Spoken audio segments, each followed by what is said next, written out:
અમારું નામ જતીન ધોળકિયા છે। ગુજરાત બેંક વર્કર્સ યુનિયનનો મંત્રી છું। આજે સમગ્ર દેશમાં 9 સેન્ટ્રલ ટ્રેડ યુનિયન દ્વારા એક દિવસના હડતાલનો કોલ આપેલો છે, જેમાં સમગ્ર દેશમાં આજથી 20 થી 25 કરોડ મજૂરો આ હડતાલમાં જોડાયેલા છે।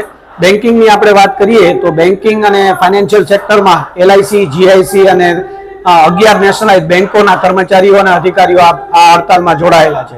પ્રમુખ માંગણી જ્યાં સુધી બેંકોની વાત કરીએ ત્યાં સુધી બેંકોની અંદર જે labour codes, industrial labour codes છે, જે ગવર્મેન્ટ સુધારા કરવા જઈ રહી છે, જેનો અમે વિરોધ કરીએ છીએ। આ સિવાય બેંકની અંદર છેલ્લા 15 થી 20 વર્ષમાં સબસ્ટાફની ભરતી થતી નથી અને ત્યાં કેઝ્યુઅલ વર્કર કામ કરી રહ્યા છે, એમને પરમેનન્ટ કરવાની પણ અમારી માગણી છે। બેંકોની અંદર ક્લેરિકલ કામો જે રિક્રુટમેન્ટ દ્વારા થવા જોઈએ એની બદલે આઉટસોર્સ એજન્સીઓ દ્વારા કરી રહ્યા છે।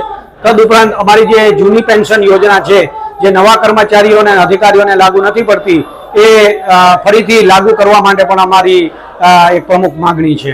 ખાસ કરીને રાજકોટની અંદર કેટલી બેંકો જોડાયેલી છે?